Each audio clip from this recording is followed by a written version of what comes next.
और आज हम कंटिन्यू करने जा रहे हैं हमारा super interesting chapter class 9 science 1 का chapter number 18 observing space telescopes. और हाँ, ये है इस चैप्टर का पार्ट 2।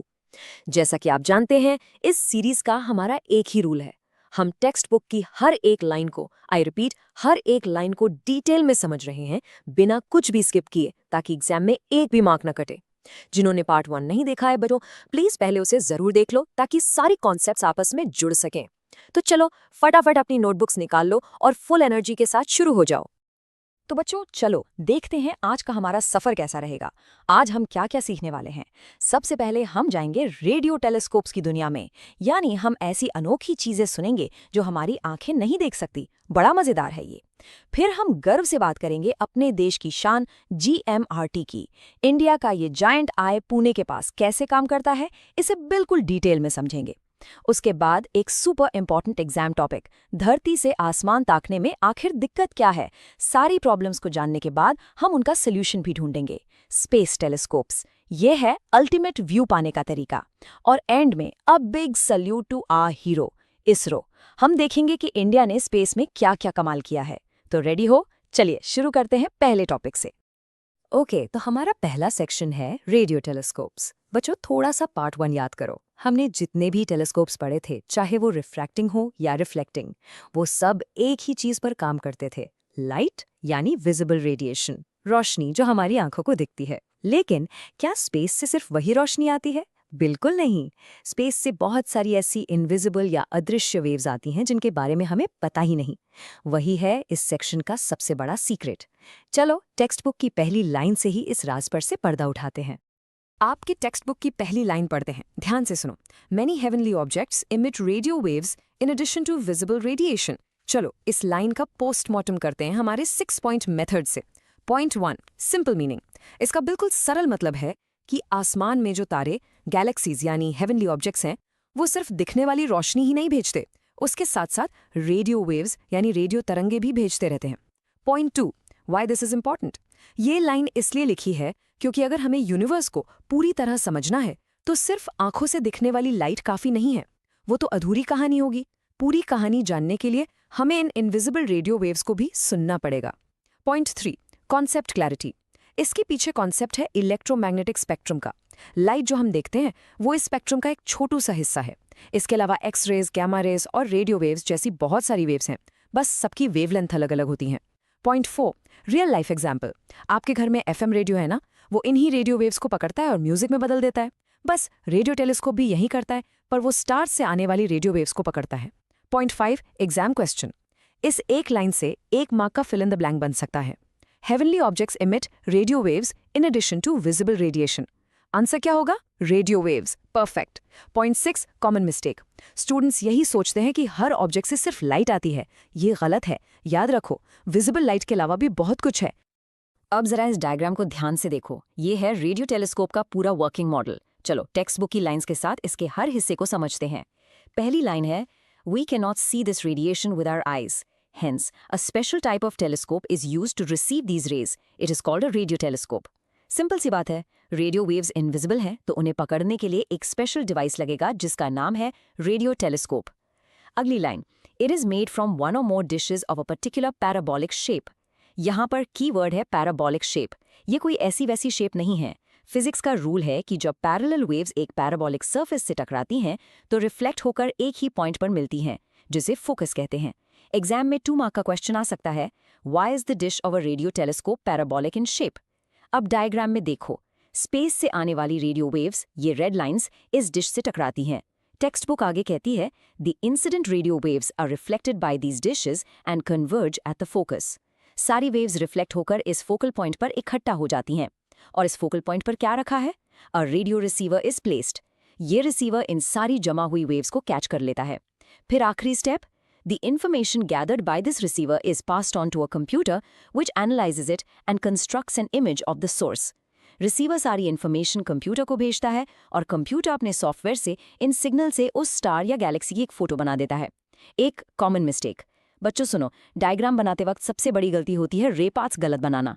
हमेशा याद रखो, रेज डिश से रिफ्लेक्ट होकर रिसीवर पर कन्वर्ज होंगे। कुछ स्टूडेंट्स सीधा रिसीवर तक लाइन बना देते हैं, एग्जामिनर वहीं पर आपके मार्क्स काट लेगा, इसका ध्यान रखना। तो चलो इस पूरे प्रोसेस को एकदम सिंपल भाषा में रिवाइज करते हैं। अगर एग्जाम में 2 या 3 मार्क्स के लिए explain the working principle of a radio telescope आ गया, तो आपको ये 5 स्टेप्स लिखने हैं पॉइंट वाइज। Step 1, collect. बड़ी सी पैराबोलिक डिश आने वाली रेडियो वेव्स को कलेक्ट करती है, जैसे बारिश का पानी छतरी पर कलेक्ट होता है। Step 2, converge. ये वेव्स डिश से रिफ्लेक्ट होकर फोकल पॉइंट पर जमा हो जाती हैं। Step 3, capture. फोकल पॉइंट पर रखा रेडियो रिसीवर इन सिग्नल्स को पकड़ लेता है। Step 4, analyse. ये इन्फॉर्मेशन कंप्यूटर को जाती है एनालिसिस के लिए। और आखिर में स्टेप 5, कंस्ट्रक्ट। कंप्यूटर उस डेटा से एक इमेज बना देता है। ये 5 पॉइंट्स लिख दिए, full marks guaranteed. Simple and clear है ना? अब तक हमने रेडियो टेलीस्कोप का बेसिक आइडिया ले लिया, पर अब हम बात करेंगे इसका एक रियल वर्ल्ड क्लास एग्जाम्पल जो हमारे अपने देश इंडिया में है। हमारा अगला सेक्शन है GMRT, जो इंडिया की शान है, हमारा गर्व है। ये पुणे के पास नारायणा गांव में है और स्पेस को देखने का हमारा सबसे पावरफुल जायंट आई है। चलो इसके बारे में टेक्स्ट बुक की हर लाइन को गर्व के साथ पढ़ते हैं। देखो इस स्लाइड को, ये है GMRT का असली फोटो। कितना शानदार लग रहा है ना?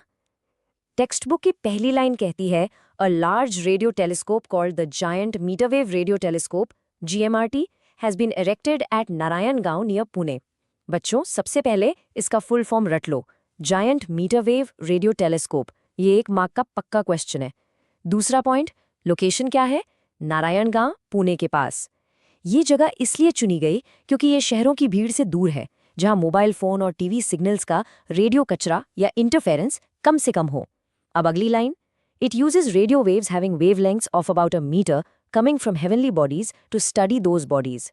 इसका नाम मीटर वेव क्यों है?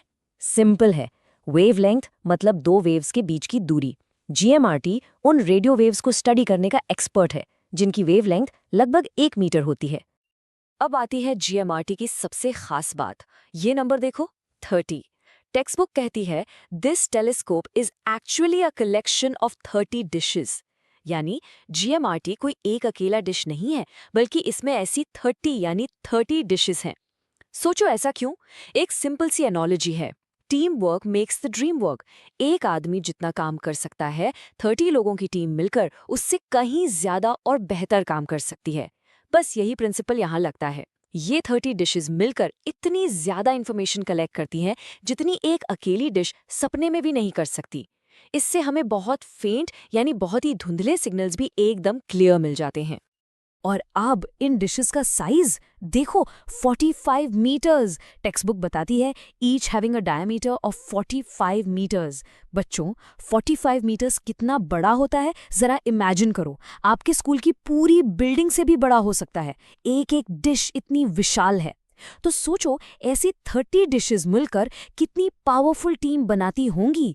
साइज इसलिए इंपॉर्टेंट है क्योंकि जितना बड़ा डिश का एरिया होता है, उतनी ही कमजोर रेडियो वेव्स को वो आराम से कैच कर सकता है। मतलब हम उतने ही दूर के ऑब्जेक्ट्स साफ साफ देख सकते हैं। अब आ जाओ इस चैप्टर के सबसे इंपॉर्टेंट 5 मार्क क्वेश्चन पर। ये एग्जामिनर का फेवरेट है। Why is GMRT called a giant telescope? Explain. बिल्कुल ध्यान से सुनना। टेक्स्ट बुक कहती है, the arrangement of the 30 dishes over an area which measures up to 25 kilometers across is made in such a way that it works as a single dish having a diameter of 25 kilometers. इसको आसान भाषा में समझो। ये जो 30 dishes है ना, ये एक दूसरे के बगल में नहीं है। ये 25 किलोमीटर के एक विशाल एरिया में फैली हुई हैं और इन सब को कंप्यूटर से ऐसे जोड़ा गया है कि ये सब मिलकर एक टीम की तरह काम करती हैं। इस टेक्निक का नाम है इंटरफेरोमेट्री। और इसका रिजल्ट क्या होता है? हमें वैसी ही शार्प और डिटेल्ड इमेज मिलती है जैसे हमारे पास 25 किलोमीटर डायमीटर की एक अकेली सुपर जायंट डिश हो। अब तुम ही सोचो, क्या 25 किलोमीटर जितनी बड़ी एक सिंगल डिश बनाना पॉसिबल है? नो वे। लेकिन इस स्मार्ट इंडियन टेक्निक से हमने वो इम्पॉसिबल रिजल्ट हासिल कर लिया। इसीलिए इसका नाम है जायंट टेलीस्कोप। एग्जाम में यही लिखना है, 30 dishes, 45 m diameter each, spread over 25 kilometers. They use interferometry to work as a single virtual dish of 25 kilometer diameter. ये पॉइंट्स लिखे, फुल 5 मार्क्स पक्के। तो आखिर GMRT से हम करते क्या हैं? ये एक वर्ल्ड क्लास रिसर्च फैसिलिटी है टेक्स्ट बुक के हिसाब से साइंटिस्ट इसकी मदद से बहुत कुछ स्टडी करते हैं, जैसे कि सोलर सिस्टम यानी हमारा अपना सूर्यमंडल, सोलर विंड्स सूरज से आने वाली चार्ज्ड पार्टिकल्स की आंधी, पल्सर्स जो बहुत तेजी से घूमने वाले डेड स्टार्स होते हैं, सुपरनोवा जब कोई बड़ा सा स्टार अपनी लाइफ के एंड में फट जाता है उस बड़े धमाके को कहते हैं, और इंटरस्टेलर हाइड्रोजन क्लाउड्स यानी तारों के बीच हाइड्रोजन गैस के बड़े बड़े बादल जहां नए तारे पैदा होते हैं। और सबसे गर्व की बात, टेक्स्ट बुक आगे लिखती है, GMRT has been made by Indian scientists and engineers at minimum cost. इसे हमारे ही इंडियन साइंटिस्ट्स ने बनाया है और बहुत ही कम खर्चे में। इसीलिए scientists from all over the world come to India to make use of this facility. पूरी दुनिया से टॉप साइंटिस्ट्स इंडिया आते हैं GMRT को यूज करने। ये है मेक इन इंडिया का असली पावर। ठीक है बच्चों, तो अब तक हमने पार्ट 1 में ऑप्टिकल टेलीस्कोप्स और अब पार्ट 2 में रेडियो टेलीस्कोप्स दोनों को समझ लिया। लेकिन इन सब टेलीस्कोप्स को जो धरती पर रखे हैं, एक बहुत बहुत बड़ी प्रॉब्लम झेलनी पड़ती है, और वो प्रॉब्लम है हमारा एटमॉस्फेयर। हाँ, वही एटमॉस्फेयर जो हमें सांस लेने में मदद करता है। वही स्पेस को साफ साफ देखने के लिए एक डर्टी विंडो यानी एक गंदी हिलती डुलती खिड़की जैसा है। चलो देखते हैं कैसे। Is table for full concentration, ये 3 मार्क्स का एक बहुत कॉमन शॉर्ट नोट क्वेश्चन है। What are the difficulties faced by ground based telescopes? चलो एक एक करके सबको समझते हैं। Problem number 1, absorption. Text book कहती है, some of the light is absorbed by the atmosphere and the intensity of the light reaching the earth surface decreases. Simple मतलब, जब तारे से रोशनी धरती की तरफ आती है तो हमारा एटमॉस्फेयर उसमें से कुछ लाइट को पी जाता है। इफेक्ट क्या होता है?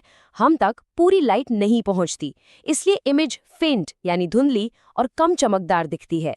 Problem number 2, turbulence.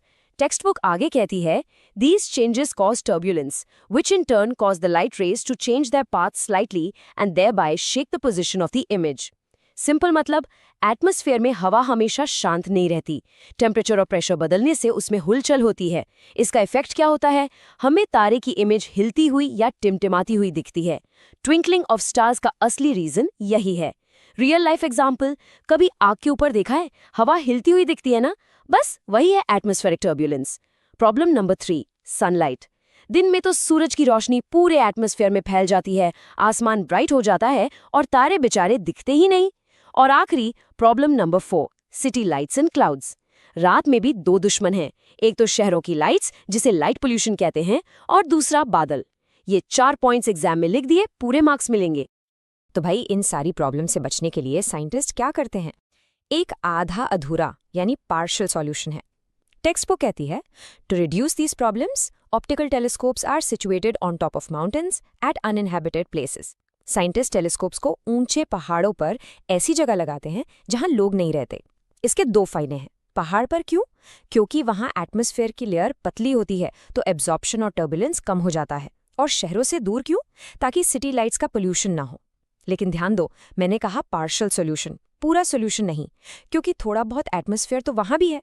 प्रॉब्लम्स कम होती हैं पर खत्म नहीं होती।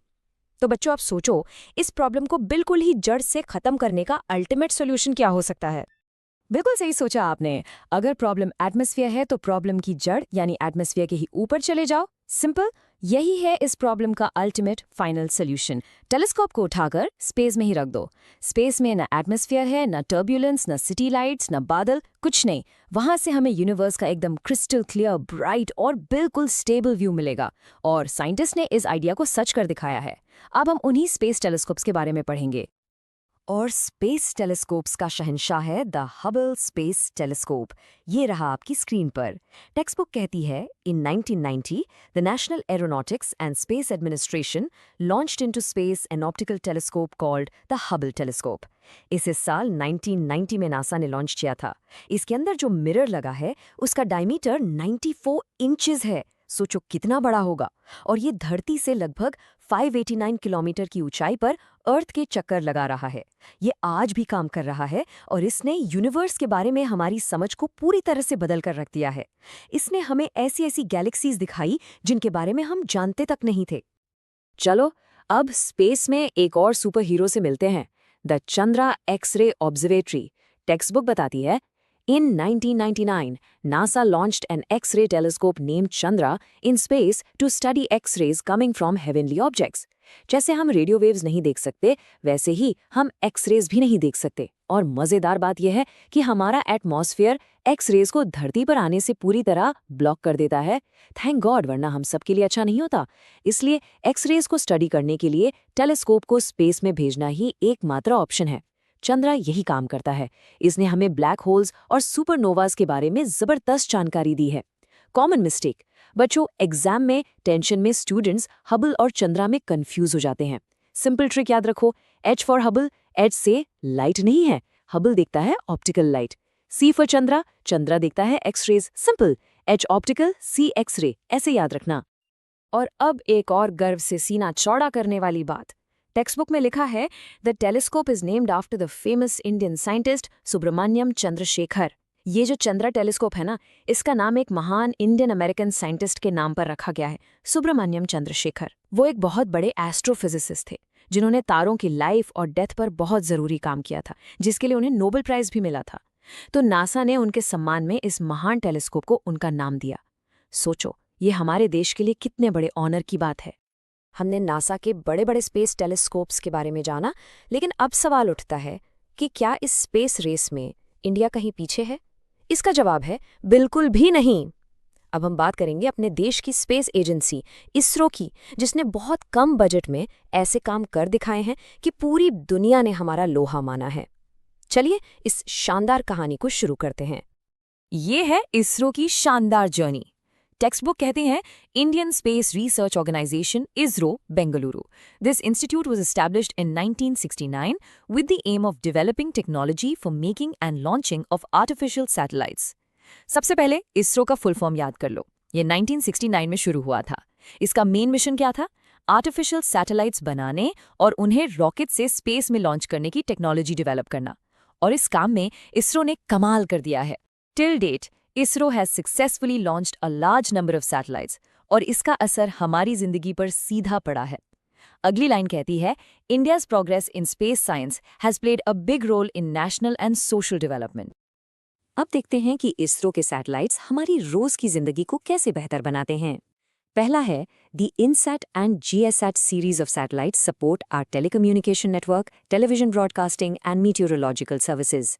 मतलब आप जो फोन पर बात करते हो, घर में टीवी पर अपना फेवरेट शो देखते हो, या टीवी पर मौसम का हाल सुनते हो, आज बारिश होगी या नहीं, ये सब इन्हीं सैटेलाइट्स की मेहरबानी है। दूसरा है, the EDUSAT satellite in this series is used exclusively for education.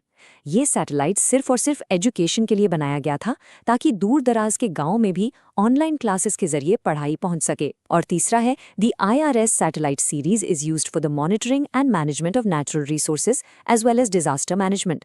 ये सैटेलाइट्स ऊपर से जमीन पर नजर रखते हैं।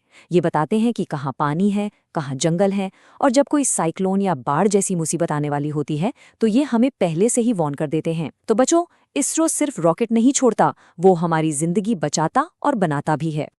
और ये है इसरो का एक और मास्टरपीस, एस्ट्रोसैट। इसे 2015 में लॉन्च किया गया था। टेक्स्ट बुक कहती है, this satellite has ultraviolet and X-ray telescopes and detectors. ये इंडिया की पहली स्पेस ऑब्जर्वेटरी है, यानी स्पेस में हमारी अपनी आंख। इसकी सबसे बड़ी खासियत क्या है? It is a unique system having different kinds of telescopes on a single satellite. एक ही सैटेलाइट पर अलग अलग तरह के टेलीस्कोप्स लगे हैं, जो यूवी रेज भी देख सकता है और एक्स रेज भी। इसका मतलब ये एक मल्टीटास्कर सैटेलाइट है। और सबसे बड़ी बात, most of the parts used in this satellite are made in India. ये भी एक made in India success story है। हमारे इंडियन साइंटिस्ट्स इसके डेटा से यूनिवर्स के बड़े बड़े राज खोलने में लगे हैं। तो बच्चों, इसी के साथ हमारा चैप्टर 18 यहाँ कंप्लीट होता है। हमने पार्ट 2 में रेडियो टेलीस्कोप से लेकर GMRT और इसरो तक का पूरा सफर तय किया। लेकिन क्लास अभी खत्म नहीं हुई है। अब आएगा सबसे इम्पॉर्टेंट हिस्सा, final recap and exam master class, जिसमें हम फटाफट सब कुछ रिवाइज करेंगे और ये सीखेंगे कि एग्जाम में फुल मार्क्स कैसे लाने हैं। चलिए देखते हैं कि इस चैप्टर में बच्चे आखिर क्या-क्या गलतियां करते हैं और उन्हें कैसे सुधारना है। ओके बच्चों, इस स्लाइड पर अपना पूरा ध्यान लगा दो, ये आपके मार्क्स बचाएगी। ये है इस चैप्टर की 5 सबसे कॉमन एग्जाम मिस्टेक्स। गलती नंबर 1, जीएमआरटी में 45 मीटर और 25 किलोमीटर को मिक्स कर देना। हमेशा याद रखो, 45 मीटर एक डिश का साइज है और 25 किलोमीटर पूरे अरे का इफेक्टिव साइज है। दोनों लिखना जरूरी है। गलती नंबर 2, हबल और चंद्रा में कंफ्यूज हो जाना। ट्रिक याद है ना? Hubble equals to optical light, Chandra equals to X-ray. गलती नंबर 3, टेलीस्कोप डायग्राम्स में रे पाथ गलत बनाना। बच्चों, इसकी ड्राइंग प्रैक्टिस जरूर करना। रेज को हमेशा मिरर से रिफ्लेक्ट करके फोकस पर कन्वर्ज करना है। गलती नंबर 4, धरती से देखने की 4 प्रॉब्लम्स भूल जाना। वो 4 points, absorption, turbulence, sunlight, city lights clouds बिल्कुल पक्के कर लो। और 5वीं गलती, इसरो या जीएमआरटी का फुल फॉर्म ना लिखना। हमेशा फुल फॉर्म लिखो, टीचर इंप्रेस हो जाएगा। इन गलतियों से बचोगे तो एक भी मार्क नहीं कटेगा। तो हमारा ये चैप्टर यहाँ पूरा होता है, लेकिन लर्निंग कभी नहीं रुकनी चाहिए। आपकी टेक्स्ट बुक के फाइंड आउट बॉक्स में एक सवाल है जो मैं आपके लिए छोड़ रही हूँ। हबल और चंद्रा के अलावा आज और कौन से बड़े बड़े स्पेस टेलीस्कोप्स यूनिवर्स के राज खोल रहे हैं? एक छोटा सा हिंट देती हूँ। एक का नाम जेम्स वेब है। इसके बारे में जरूर सर्च करना। बच्चों, ये चैप्टर बहुत स्कोरिंग है। बस कॉन्सेप्ट्स को क्लियर रखो, डायग्राम्स की प्रैक्टिस करो और जो कॉमन मिस्टेक्स मैंने बताई हैं उनसे दूर रहो। I am sure you will definitely score full marks. All the very best. This lesson was brought to you by Galaxy Classes, created only for study and concept clarity. Like, share, subscribe and press the bell icon for further notifications.